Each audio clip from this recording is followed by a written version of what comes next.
पुत्रम् नीलनीरजदलायते क्षणां लक्ष्मणाग्रजभुजावलम्बिनीं सुधिमेधदहने प्रदिशतीं भावये मनसि रामवल्लभाम्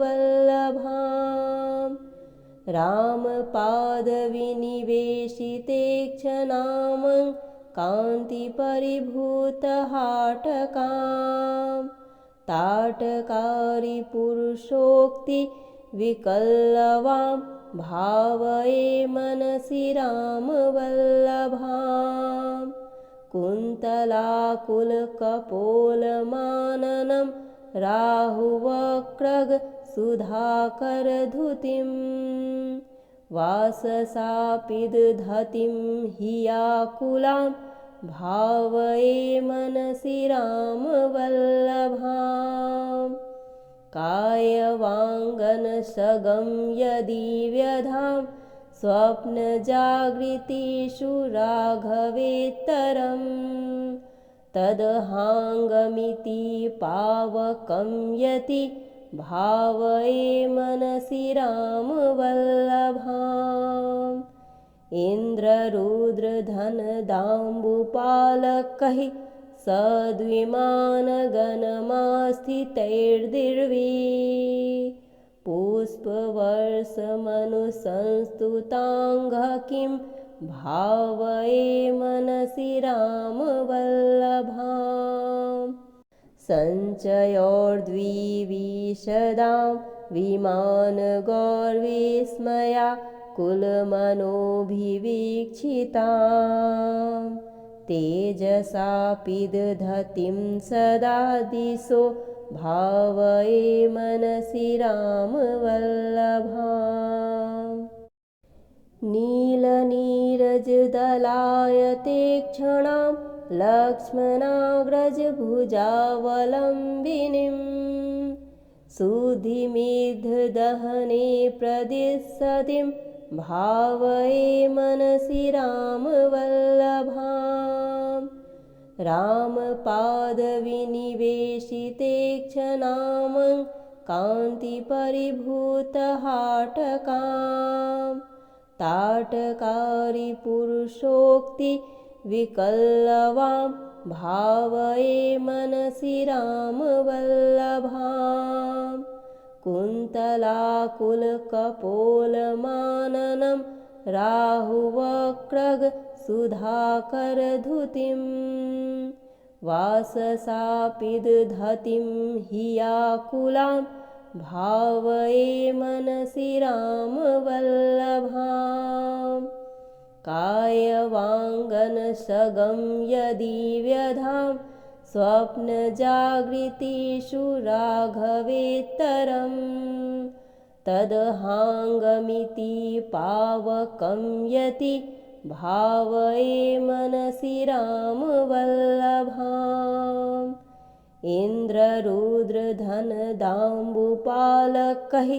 सद्विमानगणमास्थितैर्दिर्भिः पुष्पवर्षमनुसंस्तुताङ्गः किं भावये मनसि रामवल्लभाम्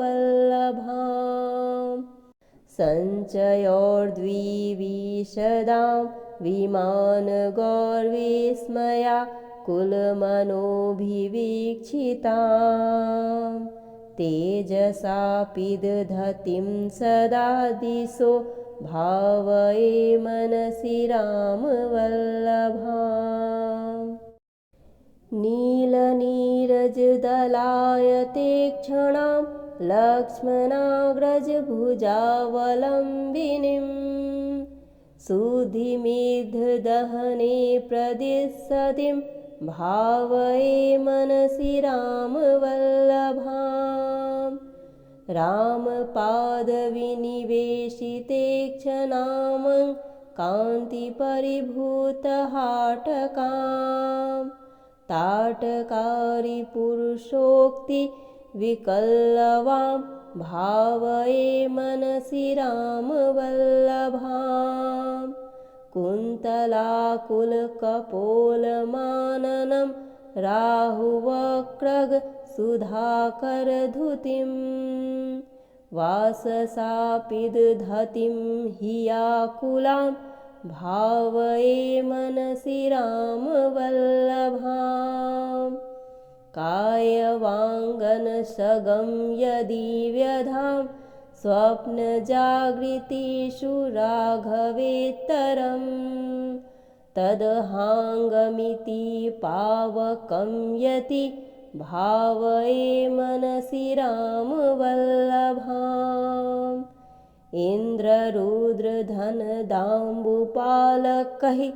सद्विमानगणमास्थितैर्दिर्वी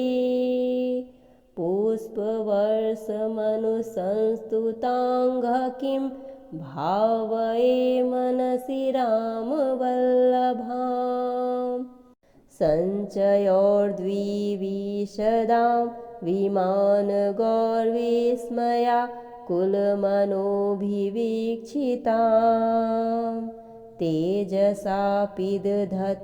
सदा दिशो भावये मनसि रामवल्लभाम् नीलनीरजदलायते क्षणां लक्ष्मणाग्रजभुजावलम्बिनीं सुधिमिद्धदहने प्रदिशतीं भावये मनसि रामवल्लभाम् रामपादविनिवेशिते क्षणामं कान्तिपरिभूतहाटकां ताटकारिपुरुषोक्तिविकल्लवां भावये मनसि रामवल्लभाम् कुन्तलाकुलकपोलमाननं राहुवक्रग सुधाकरधुतिं वाससापिदधतिं हियाकुलां भावये मनसि रामवल्लभाम् कायवाङ्गनसगं यदि व्यधां स्वप्नजागृतिषु राघवेत्तरम् तदहाङ्गमिति पावकं यति भावये मनसि रामवल्लभाम् इन्द्ररुद्रधनदाम्बुपालकैः सद्विमानगणमास्थितैर्दिर्वी पुष्पवर्षमनुसंस्तुताङ्घ्ः किं भावये मनसि रामवल्लभाम् सञ्चयोर्द्विविशदां विमानगौर्विस्मया कुलमनोभिवीक्षितां तेजसापिदधतिं सदा दिशो भावये मनसि रामवल्लभाम् नीलनीरजदलायते क्षणां लक्ष्मणाग्रजभुजावलम्बिनीं सुधिमिद्धदहने प्रदिशतीं भावये मनसि रामवल्लभाम् रामपादविनिवेशिते क्षणामं कान्तिपरिभूतहाटकां ताटकारिपुरुषोक्तिविकल्लवां भावये मनसि रामवल्लभाम् कुन्तलाकुलकपोलमाननं राहुवक्रग सुधाकरधुतिं वाससापिदधतिं हियाकुलां भावये मनसि रामवल्लभाम् कायवाङ्गनसगं यदि व्यधां स्वप्नजागृतिषु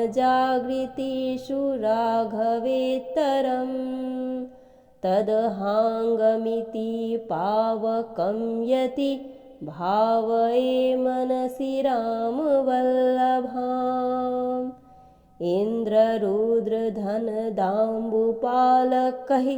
सद्विमानगणमास्थितैर्दिर्वी पुष्पवर्षमनुसंस्तुताङ्घ् किं भावये मनसि रामवल्लभाम् सञ्चयोर्द्विविशदां विमानगौर्विस्मया कुलमनोभिवीक्षिताम् तेजसा पिदधतीं सदा दिशो भावये मनसि रामवल्लभाम् नीलनीरजदलायते क्षणां लक्ष्मणाग्रजभुजावलम्बिनीं सुधिमेधदहने प्रदिशतीं भावये मनसि रामवल्लभाम् रामपादविनिवेशिते क्षणामं कान्तिपरिभूतहाटकाम् ताटकारि पुरुषोक्तिविकल्लवां भावये मनसि रामवल्लभाम् कुन्तलाकुलकपोलमाननं राहुवक्रगसुधाकरधुतिं वाससापिदधतीं हियाकुलां भावये मनसि रामवल्लभाम् कायवाङ्गनसगं यदि व्यधां स्वप्नजागृतिषु राघवेत्तरं तदहाङ्गमिति पावकं यति भावये मनसि रामवल्लभाम् इन्द्ररुद्रधनदाम्बुपालकैः सद्विमानगणमास्थितैर्दिर्वी पुष्पवर्षमनुसंस्तुताङ्घ् किं भावये मनसि रामवल्लभाम् सञ्चयोर्द्विविशदां विमानगौर्विस्मया कुलमनोभिवीक्षिताम् तेजसा पिदधतीं सदा दिशो भावये मनसि रामवल्लभाम् नीलनीरजदलायते क्षणां लक्ष्मणाग्रजभुजावलम्बिनीं सुधिमेधदहने प्रदिशतीं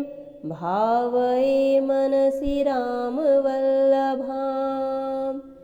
रामपादविनिवेशिते क्षणामं कान्तिपरिभूतहाटकाम् ताटकारि पुरुषोक्तिविकल्लवां भावये मनसि रामवल्लभाम् कुन्तलाकुलकपोलमाननं राहुवक्रगसुधाकरधुतिं वाससापिदधतीं हियाकुलां भावये मनसि रामवल्लभाम् कायवाङ्गनसगं यदि व्यधां स्वप्नजागृतिषु राघवेत्तरं तदहाङ्गमिति पावकं यति भावये मनसि रामवल्लभाम् इन्द्ररुद्रधनदाम्बुपालकैः सद्विमानगणमास्थितैर्दिर्वी पुष्पवर्षमनुसंस्तुताङ्घ् किं भावये मनसि रामवल्लभाम् सञ्चयोर्द्विविशदां विमानगौर्विस्मया कुलमनोभिवीक्षिताम् तेजसा पिदधतीं सदा दिशो भावये मनसि रामवल्लभाम् नीलनीरजदलायते क्षणां लक्ष्मणाग्रजभुजावलम्बिनीं सुधिमिद्धदहने प्रदिशतीं भावये मनसि रामवल्लभाम् रामपादविनिवेशिते क्षणामं कान्तिपरिभूतहाटकाम् ताटकारिपुरुषोक्तिविकल्लवां भावये मनसि रामवल्लभाम् कुन्तलाकुलकपोलमाननं राहुवक्रगसुधाकरधुतिं वाससापिदधतिं हियाकुलां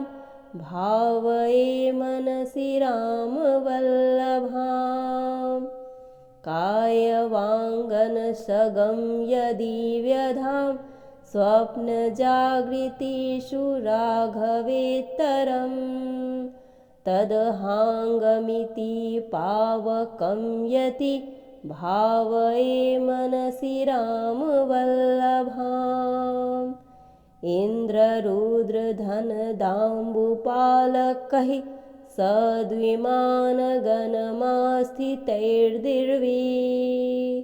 पुष्पवर्षमनुसंस्तुताङ्घ्ः किं भावये मनसि रामवल्लभाम् सञ्चयोर्द्विविशदां विमानगौर्विस्मया कुलमनोभिवीक्षितां तेजसापिदधतिं सदा दिशो भावये मनसि रामवल्लभाम् नीलनीरजदलायते क्षणां लक्ष्मणाग्रजभुजावलम्बिनीं सुधिमिद्धदहने प्रदिशतीं भावये मनसि रामवल्लभाम् रामपादविनिवेशिते क्षणामं कान्तिपरिभूतहाटकाम् ताटकारिपुरुषोक्तिविकल्लवां भावये मनसि रामवल्लभाम् कुन्तलाकुलकपोलमाननं राहुवक्रगसुधाकरधुतिं वाससापिदधतिं हियाकुलां भावये मनसि रामवल्लभाम् कायवाङ्गनसगं यदि व्यधां स्वप्नजागृतिषु राघवेत्तरं तदहाङ्गमिति पावकं यति भावये मनसि रामवल्लभाम् इन्द्ररुद्रधनदाम्बुपालकैः सद्विमानगणमास्थितैर्दिर्वी पुष्पवर्षमनुसंस्तुताङ्घ्ः किं भावये मनसि रामवल्लभाम्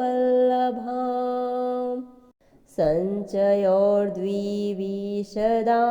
विमानगौर्विस्मया कुलमनोभिवीक्षितां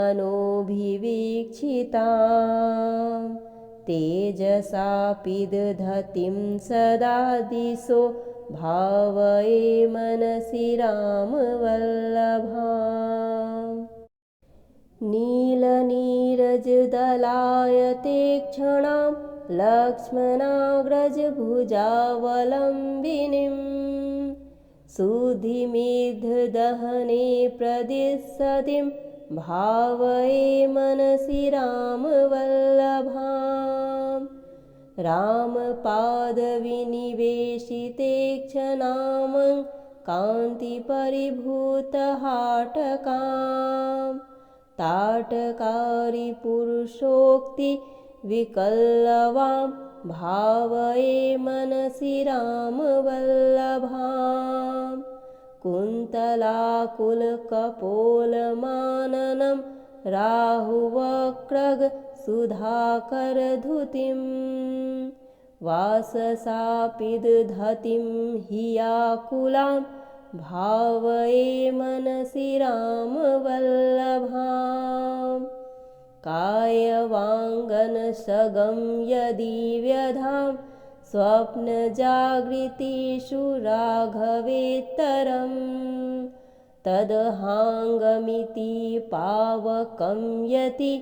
भावये मनसि रामवल्लभाम् इन्द्ररुद्रधनदाम्बुपालकैः सद्विमानगणमास्थितैर्दिर्वी पुष्पवर्षमनुसंस्तुताङ्घ्ः किं भावये मनसि रामवल्लभाम् सञ्चयोर्द्विविशदां विमानगौर्विस्मया कुलमनोभिवीक्षितां तेजसा पिदधतीं सदा दिशो भावये मनसि रामवल्लभाम् नीलनीरजदलायते क्षणां लक्ष्मणाग्रजभुजावलम्बिनीं सुधिमिद्धदहने प्रदिशतीं भावये मनसि रामवल्लभाम्